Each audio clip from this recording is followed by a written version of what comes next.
सवाल बार बार किया गया है, वो है कि आपने ये किस आधार पर कहा है कि निराकार ब्रह्म के मानने वाले भी मूर्ति पूजा करते हैं। तो पहले मैं बता दूं, मैंने कहा था कि जो लोग कहते हैं कि मैं निराकार ब्रह्म की पूजा करता हूँ, ध्यान करता हूँ, मैं किसी भी मूर्ति पूजा में विश्वास नहीं करता हूँ, मैंने उनके लिए कहा था कि आप भी मूर्ति पूजा करते हैं। इसलिए कहा था क्योंकि वो ईश्वर को तो निराकार मानते हैं, लेकिन शीशे के सामने खड़े होकर के खूब सजते संवरते हैं और पूरा कंघी करते हैं, दाढ़ी बनाते हैं, महिलाएं तमाम तरह के साज श्रृंगार करती हैं, वो भी निराकार ब्रह्म को मानती हैं। यह कहना चाहिए कि मैं ईश्वर को निराकार मानता हूँ या मानती हूँ, लेकिन बाकी मूर्तियों को मैं निगलेक्ट नहीं करती। अब अपने को सजाना संवारना यह भी एक किस्म की मूर्ति प्रशंसा है।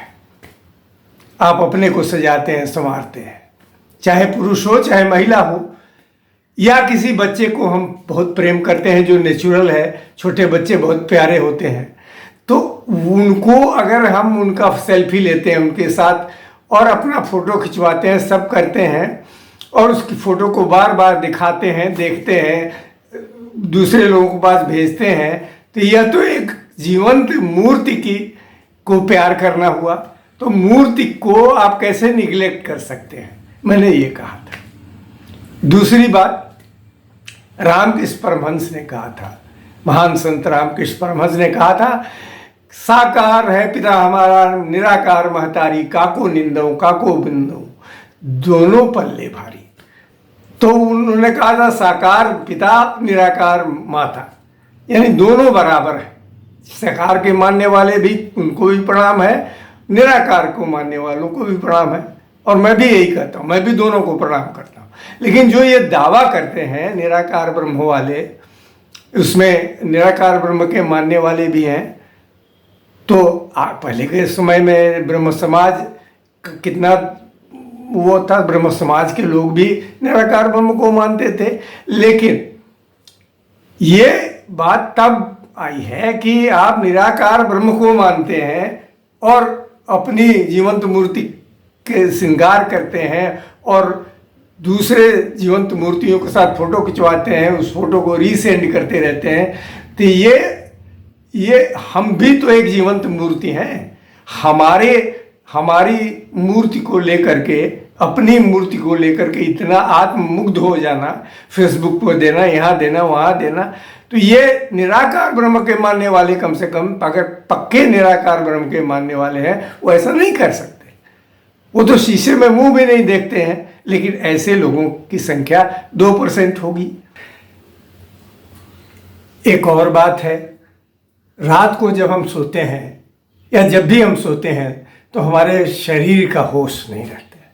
होश में हम नहीं रहते कि शरीर में हमारा शरीर है, ये ख्याल नहीं रहता है। तो हम उस समय निराकार रूप में रहते हैं। लेकिन जैसे ही नींद खुलती है, नींद टूटती है, तो हम कहाँ सोए हैं, हमारा ये शरीर है, महसूस होने लगता है। तो सोए थे तो निराकार में थे, जगे तो साकार में हो गए। एक तो ये बात है। दूसरी बात है कि कभी हमने सोचा है कि ईश्वर ने हमें एक आकार क्यों दिया है? अगर वो निराकार है तो हमें आकार रूप में क्यों पैदा किया? ये सिद्ध करता है कि निराकार ब्रह्म ने यदि आकार में हमें पैदा किया तो वो निराकार भी हैं और साकार भी हैं, क्योंकि महान संत परमहंस योगानंद जी ने कहा है, we are made in the image of God. हम ईश्वर की प्रतिमूर्ति में बने। और भी संतों ने कहा है। तो इसका अर्थ है हमें साकार यानी मूर्ति को भी महत्व देना चाहिए, और अगर आप मूर्ति को नहीं मानते तो उससे घृणा किए बिना आप अपने निराकार रूप को मानिए, लेकिन मूर्ति पूजकों से घृणा न कीजिए। एक दूसरा प्रश्न पूछा गया है कि आप निराकार ब्रह्म को किस रूप में व्याख्यायित कर सकते हैं। तो मैंने कहा कि मैं क्या व्याख्यायित कर सकता हूँ, जो शास्त्रों में लिखा है वो यह है कि ईश्वर सच्चिदानंद है, निराकार ब्रह्म, और एक ही है, और उसको सच्चिदानंद, सच्चित आनंद कहा गया है। सत्य यानी जो सदा रहता हो, ऑमनी प्रेजेंट हो, सदा, पहले भी था, अब भी है, सदा रहेगा। तो ये हो गया सत्य। चित्त यानी एवर कॉन्शस, हमेशा चैतन्य। ईश्वर कभी भी ऐसा नहीं कि वो चैतन्य नहीं है, हमेशा ही चैतन्य है। थ तो चैतन्य, सच्चित हो गया। आनंद, आनंद माने एवर न्यू, जो है नित नवीन आनंद, सदा हर क्षण नया आनंद। आनंद ईश्वर का ऐसा आनंद है। तो ये हो गया। नमस्कार, मैं हूँ विनय बिहारी सिंह। मेरे YouTube चैनल पर आपका बहुत बहुत स्वागत है।